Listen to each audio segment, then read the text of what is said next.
Hello everyone, welcome back to the channel. So this video is going to be about the little development that's happened with Captain Titus and his gaggle of idiots. So as you're probably aware, if you've been paying attention to recent releases from GW, they released a new Titus with a rule set that is being quite controversial to some people. Basically his abilities are fairly standard. He's got 6 inches move, toughness 4, 3 plus regular save, 4 up invuln, 6 wounds, which is pretty standard for a Space Marine captain. He's got a bolt pistol or a mastercrafted bolter, which you're going to be running the mastercrafted bolter because it's better, does more damage, and it's just objectively better, so I don't know why you'd run the bolt pistol in the first place.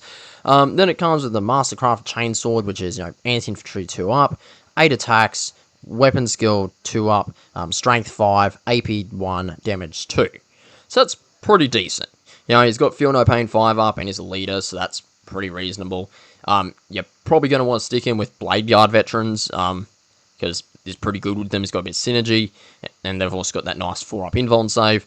And that 5 up feel no pain is also quite nice, because he gets, basically his second attempt to try and save the wounds. Pretty good. He's also got some sustained hits, which basically means that everything in his unit has sustained hits, including himself. So he's got some nice benefits, he's got some nice rules. However, what's really been annoying a lot of people is the Honor of Ultramar. If this model is destroyed by a melee attack, and if it has not fought in this phase, roll 1d6. On 2 up, do not remove it from play. And then it can fight after death, which is pretty powerful. That's a pretty good rule. A lot of models have, actually, a lot of really good models have this, and there are some abilities that different units can have. I think there was one for the Harlequin Ghost of Webway detachment that gave this. And this is really decent rule. And then you get past that and you read the part where if one or more enemy models are destroyed as a result of those attacks, this model regains D3 lost wounds, and it's not destroyed. So basically, you can kill Titus, and then he'll just come back, kill you, and stay there for the next turn. And this could, in theory, if you're in melee with, let's say, an infantry heavy army or something like that, that can be really, really painful. Because, let's be honest, you might not have any way to really kill him. You've got to keep in mind that the Blade Guard vets already have a lot of health anyway, so they're actually quite tanky. And then you throw in Captain Titus' ability on top of that, that becomes really, really hard. So they're already difficult to kill.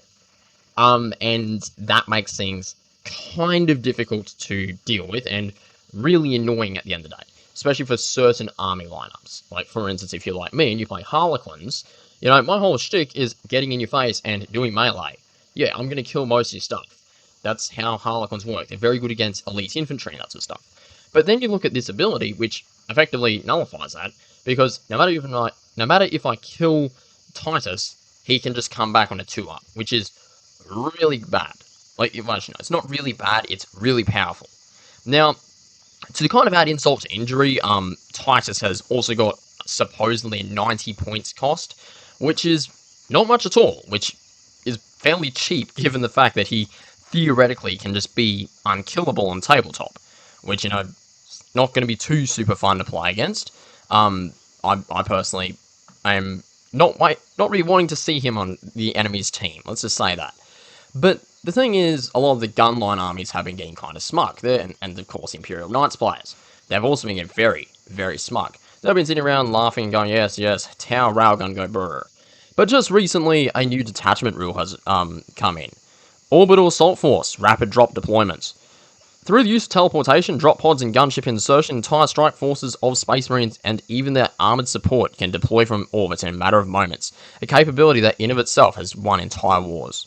At the start of the declare battle formations, select a number of Adeptus Astartes units, excluding Titanic units, from your army based on battle size, as shown below.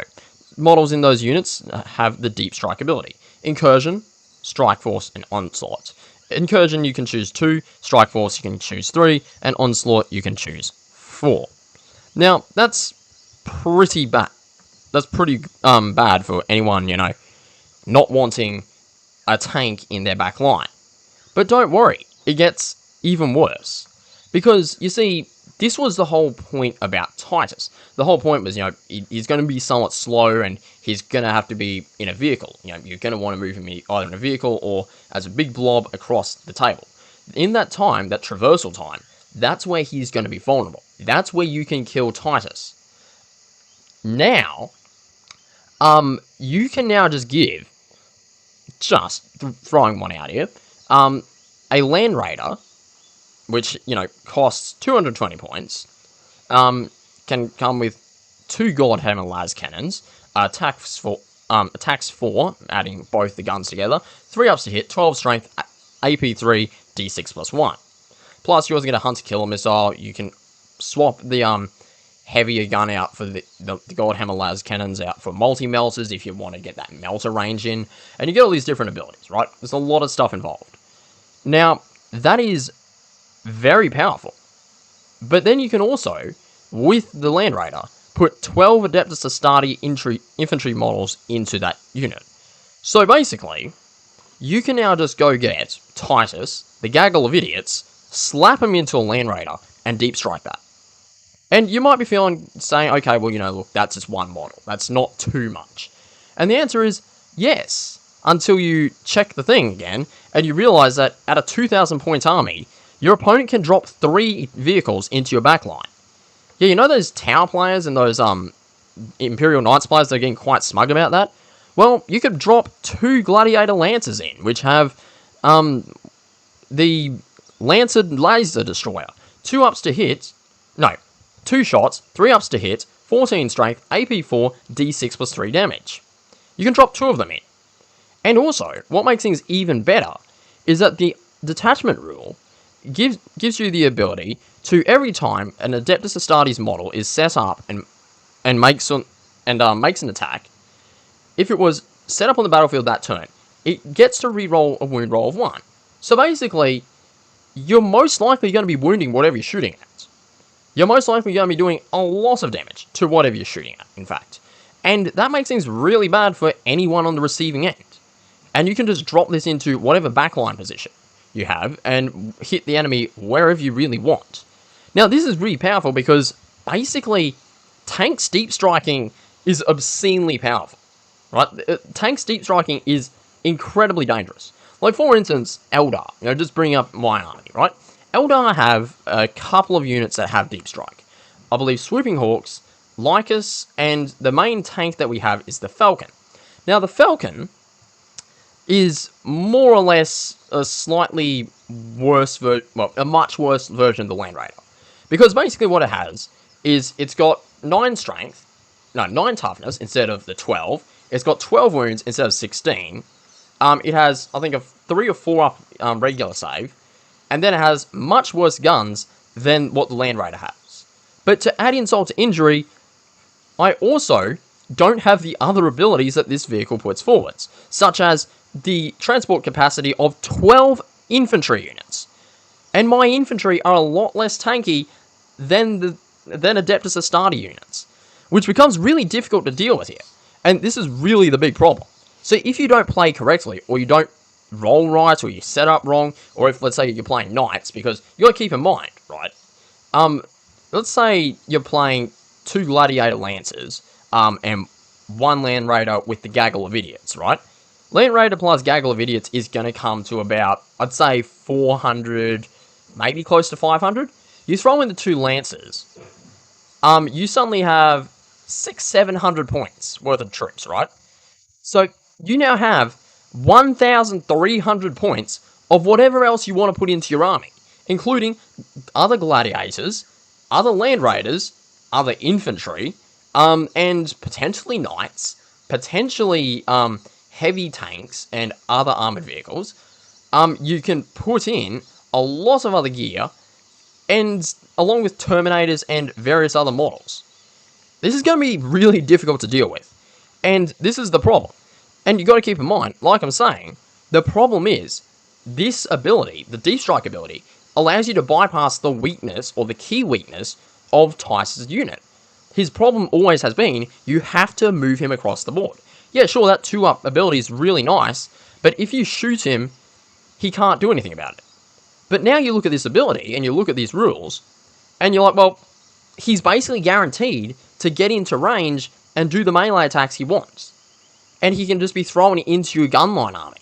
So even if you're playing gunline or if you're playing knights, which is even worse now, because if you're playing knights, they're a very elite army. You don't get many models in your army. You know, an actual knight army, if you're running all knights, you're probably going to get 3 or 4 big knights and maybe some armigers in there if you like spend points well. The thing is, with a knight army, you're not going to be having massive amounts of board control. And this ability just allows them to bypass so much of your board control, bypass a lot of your issues, a lot of your advantages, and bypass a lot of your good setups. And now they're behind you, and they're just shooting you at whatever position. And this ability just basically allows Titus and the guys to go in and annihilate whatever character models you have or whatever infantry you have, which is really strong. It's a really good ability. And quite honestly, it could be a very game-changing rule. And in fact, it could be a bit game-breaking. Like a lot of people have been saying, the Titus abilities are really powerful on their own. And now we've just been given the ability to put tanks into an enemy backline, put tanks into random positions that bypass a lot of board control, and you're also going to do the same with Titus now.